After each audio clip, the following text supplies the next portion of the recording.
मित्रांनो, हे राक्षसताल आहे आणि या राक्षसतालचा इतिहास असा आहे की आपल्याला सगळ्यांना माहीत असेल की जब रावण कैलाश पर्वत लंका श्रीलंका में लेने के लिए यहाँ आए थे आणि दोन्ही हातांनी त्यांनी कैलाश पर्वताला उचलण्याचा प्रयत्न केला, त्यावेळेला भगवान शंकरांनी आपल्या अंगुठ्यानं फक्त हळुवारपणे कैलास पर्वत दाबला तर दोन्ही हात रावणाचे या पर्वताखाली अडकले.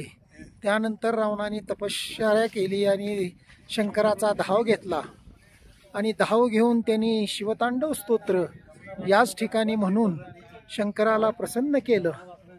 शंकराला प्रसन्न केल्यानंतर याच ठिकाणी त्यांनी तपस्या केली आणि तपस्या केल्यानंतर याच ठिकाणी हे राक्षस ताल म्हणून ओळखलं जातं. एका साईडला मानसरोवर आहे, त्याचं गोड पाणी जगामध्ये सगळ्यात गोड आणि छान पाणी आहे, जिथं शंकर पार्वती गणेश कार्तिकेय नंदेश्वर महादेवाचे गण स्नान करत होते. परंतु हे पाणी हे खारं आहे मित्रांनो. आणि आजपर्यंत सगळ्या जगातील सायंटिस्ट लोकांनी याचा म्हणजे सर्च केलं ह्याचं की हे पाणी खारं का आहे आणि मानसरोवरचं पाणी गोड का आहे, तर याचं काही शोध त्यांना लागलेला नाही.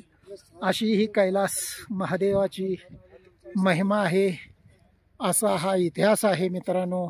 आणि अशा पद्धतीनं या ठिकाणी जे कथा घडलेली आहे रावणाबद्दलची, आणि शंकराचा भक्त होता तो, परंतु या पद्धतीनं रावण हा राक्षसी प्रवृत्ती असल्यामुळं या तलावाला राक्षस ताल असं म्हटलं जातं. आणि खारं पाणी आजही तिथं आहे. हर हर महादेव, हर हर महादेव, हर हर महादेव, हर हर महादेव.